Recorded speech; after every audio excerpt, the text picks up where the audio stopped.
Hello दोस्तों, हमारे YouTube channel में आप सभी का स्वागत है। तो दोस्तों, आज after market closing garden reach builders की तरफ से एक बहुत ही बड़ी अपडेट दी गई है जो कि न्यू ऑर्डर से रिलेटेड है। जी हाँ दोस्तों, आज कंपनी को कुछ न्यू ऑर्डर्स रिसीव हुए हैं। अभी हम इसके बारे में डिटेल्स में डिस्कशन करने वाले हैं। लाइक किसने ऑर्डर्स दिए हैं, कितने वैल्यू के ऑर्डर्स दिए हैं, क्या काम करना है कंपनी को, कब तक काम को कंप्लीट करना है, सब कुछ डिस्कस करेंगे। ठीक है, तो देखो यहाँ पर फर्स्ट ऑफ ऑल सब्जेक्ट में बताई जा रही है GRSE bagged order for construction and delivery of additional 4 multipurpose vessels of 7500 deadweight tons each.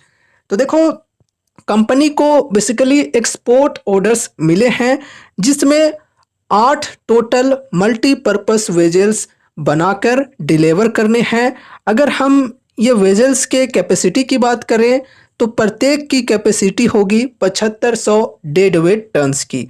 काफ़ी अच्छी बात है, काफ़ी बड़ी ऑर्डर मिली है कंपनी को और बेसिकली ये एक्सपोर्ट ऑर्डर्स हैं गाइज। अब देखो किन्होंने ऑर्डर्स को दिए हैं ये हम समझते हैं। Name of the entity awarding the orders. तो देखो यहाँ पर एंटिटी के नेम्स दिए हुए हैं, कार्स्टन रेडर शिप्स मैकलर और रीड रेई जीएमबीएच एंड कंपनी।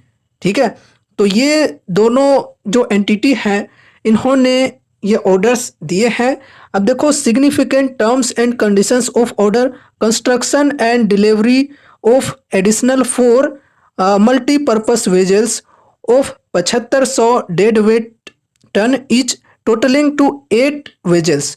तो देखो 4 वेजल्स के लिए ऑर्डर्स मिले हैं। 4 वेजल्स फिलहाल कंपनी को बनाकर डिलीवर करने हैं एंड उसके बाद यहाँ पर 4 वेजल्स एडिशनली और कंपनी को बनाने होंगे। ठीक है, तो टोटल यहाँ पर 8 वेजल्स के लिए ये ऑर्डर्स मिली हैं कंपनी को। आगे बढ़ते हैं। Whether order contract have been awarded by domestic या इंटरनेशनल एंटिटी। तो इंटरनेशनल एंटिटी से ये ऑर्डर्स रिसीव हुए हैं। Nature of order design build and deliver the vessels after completion. ठीक है, तो वेजल्स को डिज़ाइन करना है, बिल्ड करना है एंड फिर डिलीवर करना है कंप्लीट हो जाने के बाद। ठीक है, वेदर डोमेस्टिक और इंटरनेशनल, तो इंटरनेशनल एक्सपोर्ट करना है, बेसिकली एक्सपोर्ट ऑर्डर है। Time period by which the order contract is to be executed.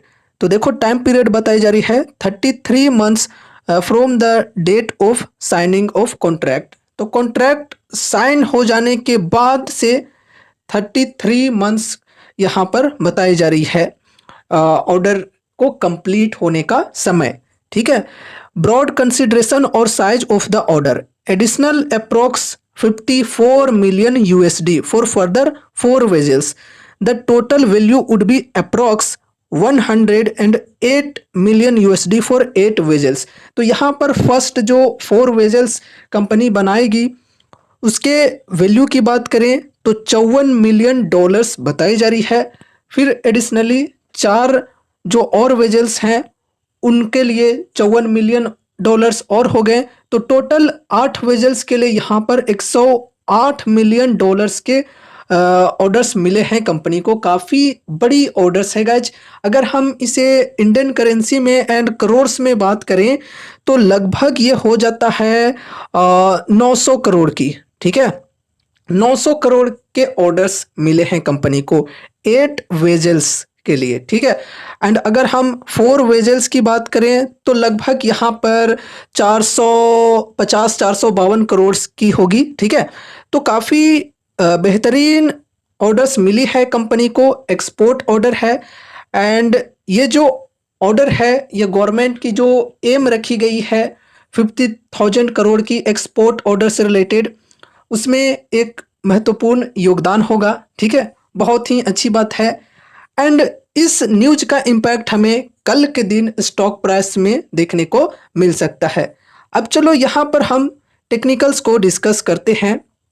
ठीक है, तो देखो आज के दिन स्टॉक में लगभग आधे % की गिरावट रही है और अभी ये जो स्टॉक है ये 1750 का जो सपोर्ट है इसके नीचे आ चुकी है। तो यहाँ पर कल के दिन रिकवरी हमें देखने को मिल सकती है स्टॉक में। ठीक है, और अभी अगर हम ओवरऑल डिस्काउंट की बात करें तो 52 वीक हाई के लेवल से करेंट प्राइस जो कि 1717 के अप्रोक्स है, तो यहाँ तक के डिस्काउंट्स की बात करें तो लगभग 39-40% की डिस्काउंट्स यहाँ पर मिल रही हैं। अगर किन्हीं को ये कंपनी पसंद है और विजन है लॉन्ग टर्म का, कंपनी के ऊपर अगर भरोसा है, तो फिर वो यहाँ पर लॉन्ग टर्म के लिए इन्वेस्ट कर सकते हैं। डिस्काउंट्स काफ़ी बेहतरीन मिल रहे हैं, तो फर्स्ट एसआईपी करने के लिए चलो सही है।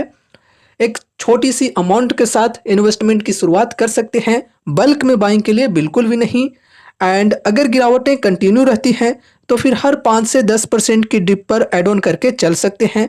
लेकिन हाँ, ध्यान में ये रखना है कि ऐड ऑन करने के चक्कर में ऐसा ना हो कि अपने पोर्टफोलियो का एक बहुत ही बड़ा वेटेज सिर्फ इस एक स्टॉक के अंदर दे दिया। ऐसे में रिस्क काफ़ी ज़्यादा बढ़ सकती है, तो इसलिए सोच समझ कर लिमिटेड वेटेज के साथ ही चलना चाहिए। ठीक है, बाकी यहाँ पर हम सपोर्ट एंड रेजिस्टेंस के लेवल्स को समझ लेते हैं। तो देखो, अगर स्टॉक में तेज़ी आती है तो ये जो पहले सपोर्ट थी 1750 की, ये एज अ रेजिस्टेंस वर्क करेगी। एंड उसके बाद यहाँ पर रेजिस्टेंस होगी 1963 की। ठीक है, एंड उसके बाद यहाँ पर रेजिस्टेंस है 2200 की, फिर यहाँ पर 2424 के अप्रॉक्स। एंड उसके बाद यहाँ पर सपोर्ट की बात करें तो सपोर्ट है 1626 की और फिर 1529 की। तो ये सपोर्ट एंड रेजिस्टेंस के लेवल्स को ध्यान में रखकर चलना है। बाकी देखो दोस्तों, कंपनी काफ़ी बढ़िया है, फंडामेंटली स्ट्रॉन्ग है।